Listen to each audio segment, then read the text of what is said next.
Yo, worry. Rumba Most Wanted, yo. I represent this place where people say. Hai, nama saya Waris. Kenapa dapat nama Waris? Sebab Waris adalah maksudnya anak kepada suku ataupun orang kampung. Saya start dengar lagu rap masa tu dah darjah 6. Masa tu Fat tengah meletup. Dari situ saya belajar mereka dan saya banyak dengar artis lain daripada situ lah start mengenali hip hop.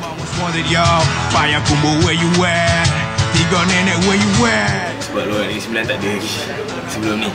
Yang masa saya buat tu tak ada lagi masa tu. Dan saya berminat untuk naikkan nama Rumba. Dekat Malaysia ni banyak rapper yang bagus.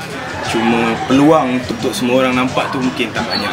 Kalau diikutkan sebenarnya usaha lah penting kan. Tapi yang keduanya mungkin mereka tak dapat pendedahan. Ada yang nak stay dekat underground je. Buat apa beranak buah? Anak buah duduk bersuku-suku. Ya, ada lagu lepas ni yang kita akan buat, lagu Poting Cat featuring Justin. Dan akan keluar insyaAllah bulan 7 atau bulan 8. Being the most wanted, doing me up for my dream cream. Rumba Most Wanted, y'all. To my boys in A9 who work hard and struggling. Rumba Most Wanted, y'all. For my dream cream. Rumba Most Wanted, y'all.